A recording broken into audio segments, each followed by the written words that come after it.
Panorama group, जो सोचता है वो करता है। आपके अपने सपनों का आशियाना। नमस्कार, भारत लाइव देख रहे हैं आप, और ये भीतर की बात है जहां पर चर्चा होती है राजनीतिक गलियारे के अंदर खाने में चल रही चर्चा पर। उसे सबसे पहले पर्दे के सामने भारत लाइव और बाबा जो है वो लेकर के आते हैं। देखिए, नीतीश कुमार ने नरेंद्र मोदी को सहमति दे दी है। सरकार अब बनने की तैयारी शुरू हो चुकी है। नरेंद्र मोदी शपथ भी लेंगे तीसरी बार भारत के प्रधानमंत्री के रूप में। लेकिन इस बार की जो स्थितियां उनकी रही वो कुछ खास नहीं रही। मोदी का मैजिक जो है, उनका जो कह रहे थे कि वो चलेगा, इस बार मोदी का मैजिक फेल हो गया। 400 के आंकड़े तो छोड़िए, 300 के आंकड़े भी नरेंद्र मोदी नहीं छू सके। आखिरकार मामला कैसे गड़बड़ हुआ, किसका मैजिक चला? बिहार में आपने देखा, नीतीश कुमार की पार्टी जदयू 16 में से 12 सीटें लेकर आई है।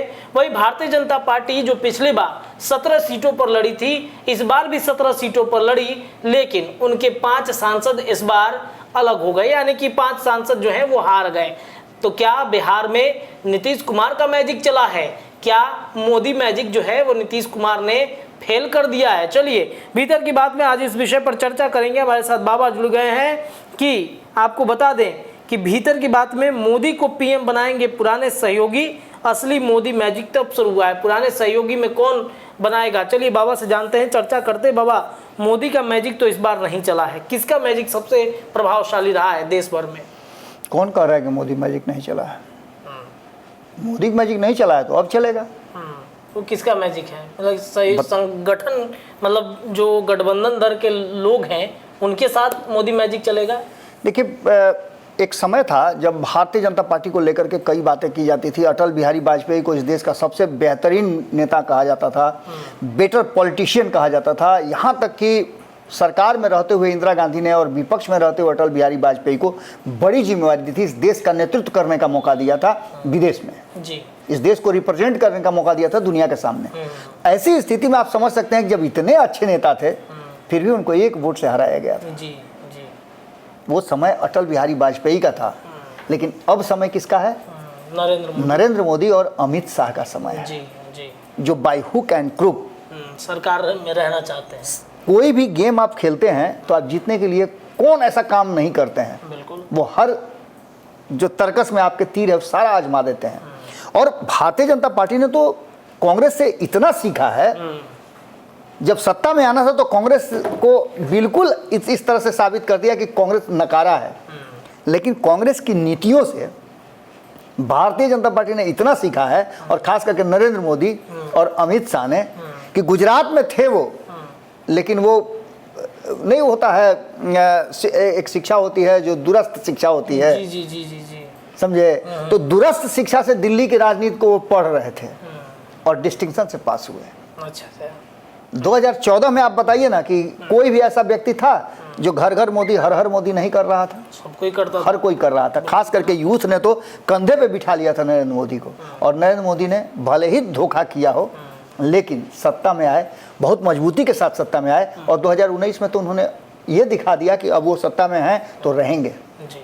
इस बार के चुनाव कुछ अलग हैं। आपको याद होगा रत्नेश, हर खबर में, हर विश्लेषण में मैं ये बात कहता रहा हूं कि 2014 और 2019 की तरह ये चुनाव नहीं है। बिल्कुल। इस चुनाव में परिस्थितियां कुछ अलग हैं। मोदी मैजिक नहीं चला। इस देश भर में 63 सीटें हारी, जिसमें 10 सीट बिहार का भी है। बिल्कुल।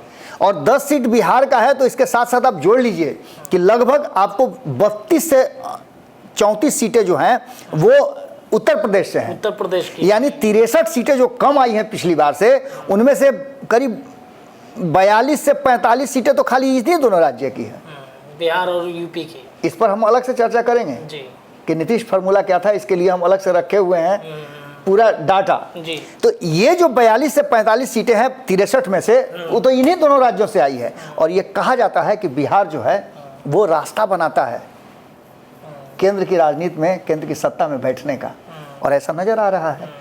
नीतीश कुमार को किंग मेकर कहा जा रहा है। लेकिन अब यहाँ से शुरू होती है मोदी मैजिक, जिस मोदी मैजिक की हम चर्चा कर रहे हैं। जब अटल बिहारी वाजपेयी को 1 वोट की जरूरत थी और सरकार 13 महीने चली थी, 13 महीने की सरकार में जयललिता ने सपोर्ट किया था, बाकी के सभी लोगों ने सपोर्ट किया था कि कांग्रेस को सत्ता से बाहर रखना है। लेकिन अंतिम दिन एक ऐसा खेल किया गया, जो खेल संवैधानिक रूप से तो उसको चलिए मान लेते हैं, लेकिन नैतिकता के आधार पर वो खेल जो है वो कहीं से सही नहीं था, यह फॉल्स गेम था। जब अटल बिहारी वाजपेयी को बहुमत साबित करना था और एक वोट की जरूरत थी, तो एक वोट छल से दिया गया था।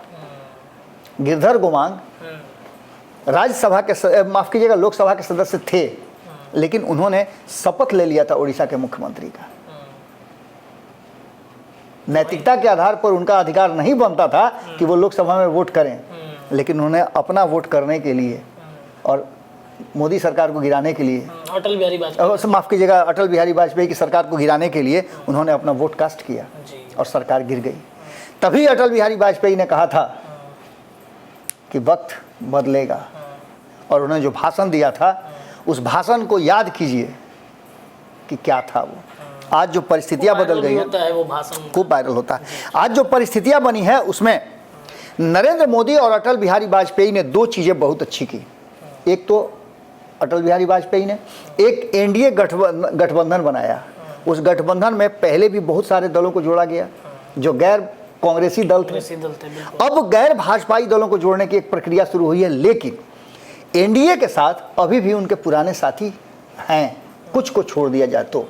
जैसे आप समझिए, नीतीश कुमार कई बार बाहर गए एनडीए से, कई बार लौट के आए, आज नीतीश कुमार वहाँ हैं। टीडीपी कई बार बाहर गई, एक बार फिर से साथ आई, आज हैं। लेकिन इन दोनों को लेकर के कहा जा रहा है कि ये वही दो शख्स हैं जो चाहते हैं कि नरेंद्र मोदी बैकफुट पर नकेल लगा दें उनको और अपनी बातें मनवा लें। कोई ज़बरदस्ती मनवाना चाहता है, कोई प्यार से मनवाना चाहता है, और कोई इस बात की धमकी दे करके कि याद है ना अटल बिहारी वाजपेयी वाला बात। लेकिन इस बार तैयारी पूरी है नरेंद्र मोदी की, आंकड़ों के हिसाब से हम समझाएंगे, लेकिन उससे पहले हम आपको बता दें कि सियासत में कुछ भी हो सकता है, कभी भी कोई बड़ा परिवर्तन हो सकता है और कोई अस्थायी दोस्त या दुश्मन नहीं होता है। आंकड़ों की बात हम कल ही समझा रहे थे संपादक नमन मिश्रा जी के साथ, जो हम गेम बड़ा है कर रहे थे, तो हमने बहुत सारी बातों को रखा, लेकिन कुछ बातें जो अब हमारे पास जहन में आई हैं या फिर जो चर्चा का विषय बनी है उसकी चर्चा हम करते हैं। आप बताइए कि जो महाराष्ट्र में हुआ उससे नाराज कई लोग थे। नाराजगी का कारण क्या था कि नरेंद्र मोदी और अमित शाह ने एक फैसला लिया था कि उद्धव ठाकरे मुख्यमंत्री नहीं रहेंगे, उनके जगह पर भारतीय जनता पार्टी का मुख्यमंत्री होगा। खूब खेला हुआ, 72 घंटे तक एक से एक ड्रामा होता रहा। रात के अंधेरे में मुख्यमंत्री बने, फिर हटे, फिर छूटा, दो दल टूटे। इन सारी बातों का गुस्सा जरूर था। गुस्सा तो नीतीश कुमार को भी था कि मेरी पार्टी तोड़ रहे हैं, लेकिन कहाँ है आज, साथ में है। अब उनके पास एक चाबी आई है। कभी कभी देखे ये ताला खरीदने जाते हैं ना तो 2 चाबी होता है, और कभी कभी 3 चाबी वाला ताला भी मिलता है। तो यहाँ 3 चाबी है, मतलब बैकअप रखने के जी। 3 चाबी में 2 चाबी तो लेकर के ये लोग फरार हैं, नीतीश कुमार और टीएमसी, माफ कीजिए चंद्रबाबू नायडू, टीडीपी। अब ये दोनों जो चाबी लेकर के और अपना अपना शर्त मनवा रहे हैं। आप देखे होइएगा किसी से आगे बाहर निकल रहे, करें नहीं मेरा कोई डिमांड नहीं है, फिर करें कि विशेष दर्जा चाहिए। लेकिन ऐसा है कि अग्निवीर पर थोड़ा विचार आपको करना चाहिए। उधर से ललन सिंह आ रहे हैं, अरे हमारा कोई डिमांड नहीं है, बिना शर्त समर्थन कर रहे हैं, लेकिन बिहार को विशेष राज्य का दर्जा तो देना चाहिए। यानी कि आप स्लाइटली जो है वो धमकी दे रहे हैं एक तरह से। 2009-19 में क्या हुआ था, नरेंद्र मोदी ने भी धमकाया था, नीतीश कुमार की बात वो नहीं माने थे और नीतीश कुमार को बैरंग वापस दिल्ली से आना पड़ा था, बिना मंत्रिमंडल में का सदस्य बने, बाहर से समर्थन उन्होंने दिया था। अब जो दूसरी स्थिति है कि इसमें आंकड़ों की अगर बात करें तो 240 जो है वो भारतीय जनता पार्टी के पास है, यानी 32 उन्हें चाहिए, ठीक है। 32 में 5 सीटें बिना शर्त समर्थन है चिराग पासवान का, तो 32 में से 5 घटा दीजिए, 32 में से तो 27 सीटें बच जाती हैं। 27 में से 18 सीटें घटा दीजिए जो अलग अलग राज्यों में छोटी छोटी पार्टियां हैं जो बिना शर्त समर्थन कर रही हैं। उनको कोई मतलब नहीं है कि सरकार किसकी बन रही है, वो एनडीए में है, एनडीए में रहेंगे, क्योंकि अलग अलग राज्यों में उनको भारतीय जनता पार्टी पोषित कर रही है। तो इसमें से आप 18 घटा दीजिए तो बाकी बचते हैं 9 सीट जी। इसमें अभी तक न तो टीडीपी है और न नीतीश कुमार है। नीतीश कुमार है जी। 18-12 लेकर के अपना ये हर कीर्तन गाते रहे। इसके बाद जेडीयू को अगर जोड़ते हैं इसमें तो बहुमत प्राप्त हो जाता है, बिल्कुल। लेकिन अगर टीडीपी को इसमें नहीं जोड़ते हैं तब भी बहुमत प्राप्त हो जाता है। तो उनके पास विकल्प क्या है? वो बाहर से समर्थन करें, भीतर से समर्थन करें। उनको अपने राज्य को चलाना है, मुख्यमंत्री बनने के लिए अच्छा खासा बहुमत लेकर के आए हैं, तो उनको निश्चित रूप से केंद्र का सहयोग चाहिए। चंद्रबाबू नायडू, ये एक रास्ता हो गया कि यहाँ जितनी भी बातें चल रही हैं, चर्चाएं चल रही हैं, इन चर्चाओं में सिर्फ हवा है और प्रेशर पॉलिटिक्स हल्का फुल्का। जब गठबंधन की राजनीति होती है, नीतीश कुमार जब फुल बहुमत की सरकार थी, 303 सीट आए थे भारतीय जनता पार्टी को, तब तो नीतीश कुमार टसन दिखा के चले आए। तो ये तो ऑलरेडी इन लोग के सहारे पर टिका हुआ है। इसके आगे आप बढ़िए तो आपको एक और फार्मूला बताते हैं। उद्धव ठाकरे को जानते हैं आप ना? बिल्कुल। कौन है उद्धव ठाकरे? एनडीए के सबसे पुराने सहयोगी जी। और उनकी राजनीतिक प्रकृति भी भारतीय जनता पार्टी को सूट करती है। राम मंदिर की बात कर लें, धारा 370 की बात कर लें, या जितने भी एजेंडे हैं हिंदुत्व वाले, सारे एजेंडे को मानते हैं वो। मतलब फिर से वापसी की तैयारी हो। तो अगर वो नहीं आते हैं तो उनको इस बात का डर नहीं होगा क्या कि जो आदमी पार्टी तोड़ सकता है वो सांसद तोड़ लेगा कि नहीं तोड़ लेगा? बिल्कुल तोड़ लेगा, नजर भी होगी। अब तो एक बात तो आपको पता है ना कि सदन का सत्र शुरू होने से पहले नरेंद्र मोदी 9 तारीख को शपथ लेने जा रहे हैं। एक बीच में खबर आई थी कल रात में, करीब 8 घंटे तक वो खबर खूब चली कि अब 8 तारीख के बाद 9 तारीख का डेट हुआ, 9 को भी नहीं होगा, 12 तारीख को होगा। लेकिन नरेंद्र मोदी और उनकी टीम ने तय किया कि नहीं, वो 9 तारीख को शपथ ग्रहण करेंगे और इसके लिए सभी ने कॉन्सेंट भी दे दिया, सभी ने चिट्ठी हस्ताक्षर कर दिया है और ये राष्ट्रपति को सौंप दिया गया है। अब इसके बाद उद्धव ठाकरे का नाम लेते हैं तो उद्धव ठाकरे के पास 9 है। घट कितना रहा था? 9। सरकार तो बन गई, बिल्कुल बन गई। अगर उद्धव ठाकरे नहीं साथ देंगे, बहुत सारे केस हैं ममता बनर्जी पर। अच्छा, एक चर्चा ये भी चल रही थी, परसों हमारे संपादक कह रहे थे कि एक कांग्रेस से ही टूट के कुछ कांग्रेस वो बनाना चाहते हैं पार्टी, वो पार्टी बना करके, मतलब एक दल बना करके वो नरेंद्र मोदी का समर्थन कर सकते हैं।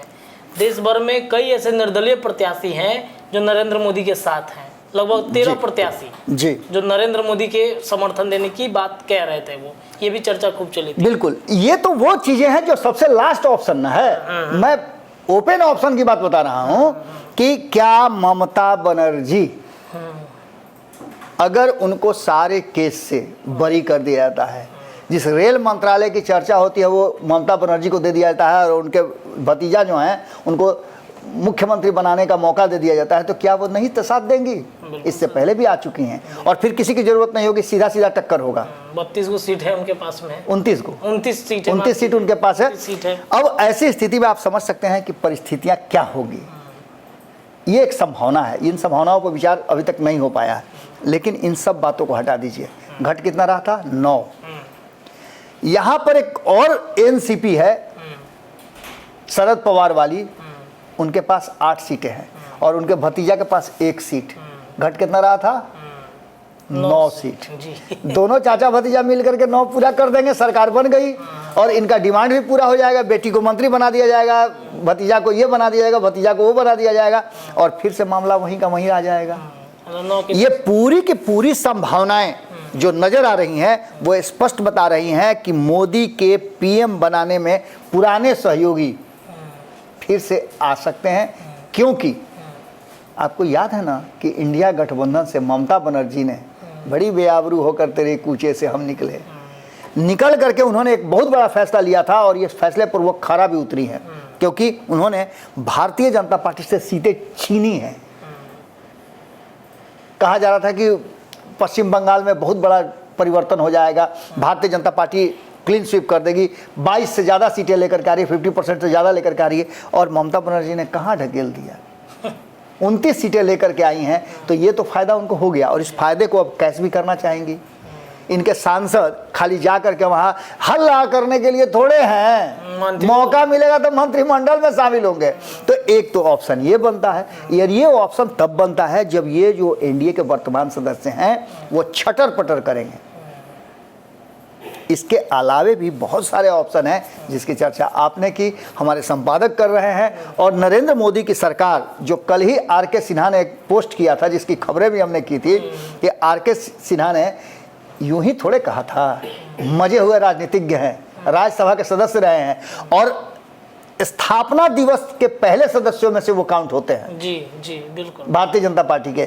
तो ऐसे लोग जानते हैं कि क्या प्रकृति है और क्या परिस्थिति है। इस परिस्थिति में एक बात तो निश्चित है कि थोड़ा सा जरूर ग्राफ जो है भारतीय जनता पार्टी का गिरा है, लेकिन इस ग्राफ गिरने से नरेंद्र मोदी के टसन में कमी हो जाए और अमित शाह के गेम में कमी हो जाए, ये संभव दूर दूर तक लगता नहीं। बिल्कुल, हमने तस्वीरें देखी जब नरेंद्र मोदी की सरकार पहले दिन जब काउंटिंग खत्म हो गया था तो हमने देखा नरेंद्र मोदी अपने कार्यकर्ताओं से मिल रहे थे, जेपी नड्डा थे, अमित शाह थे, राजनाथ सिंह थे। मतलब होता है ना ये चेहरे पे एक घबराहट कि भाई सरकार हमारी गिर रही है, एक टस से मस हो रहा है, इंडिया गठबंधन सरकार बना लेगा, वो चेहरे पर दिखी ही नहीं। एकदम पूरा कॉन्फिडेंस में थे कि हम बना रहे हैं। नरेंद्र मोदी के चेहरे पे भी हमने देखा कि थोड़ा सा भी डर नहीं दिख रहा है, होता है कि घबराहट हो जाएगा। एक बहुत मजबूत टीम हो आपके सामने जी, जो कि ये श्योर शॉट लग रहा हो कि आप हार जाएंगे, लेकिन जैसे ही आप गेम शुरू होता है आप डी एरिया में घुस करके गोल मार देते हैं, मानसिक बढ़त तो आपको मिल जाती है ना। यहाँ से आप ये तो तय कर लेते हैं ना कि अब हारेंगे भी तो एक गोल मार के हारेंगे, ये तय हो जाता है ना। यहाँ तो वो भी स्थिति नहीं है। नरेंद्र मोदी ने मीटिंग करके एनडीए का और सभी लोगों से कॉन्सेंट ले लिया है, चिट्ठी भी आ गई है, चिट्ठी राष्ट्रपति को सौंप भी दिया गया है, अब 9 तारीख को शपथ ग्रहण भी है। ये तो नहीं रोक सकते हैं ना आप बवाल कब कीजिएगा? जब बहुमत साबित करना होगा सदन में, उससे पहले तो बहुत खेल हो जाएगा ना। चलिए देखिए, तो भीतर की बात में बाबा ने समझाया कि पुराने साथी कैसे एक बार फिर नरेंद्र मोदी को समर्थन दे सकते हैं। 4 वाली घटना नहीं दोहराई जाएगी। नरेंद्र मोदी पूरे तरीके से तैयार हैं, सरकार तो एनडीए की ही बनेगी। भीतर की बात में इतना ही, लेकिन भारत लाइव पर चर्चाओं का बाजार लगातार गर्म है। धन्यवाद। पनोरमा ग्रुप, जो सोचता है वो करता है। अगर ये वीडियो पसंद आई और वह बिहार के राजनीति और बिहारियत से सरोकार रखेनी तो सब्सक्राइब बटन दबा के चैनल के सब्सक्राइब कर ली। ओजे एगो घंटी बा, ओकरा बटन दबा देला से कुल सटीक और मारक खबर रुआ मुफ्त में मिल जाई। अगर रुआ पत्रकारिता के हमनी के नया प्रयोग में सहयोग कर चाहतानी तो ज्वाइन बटन दबा दी।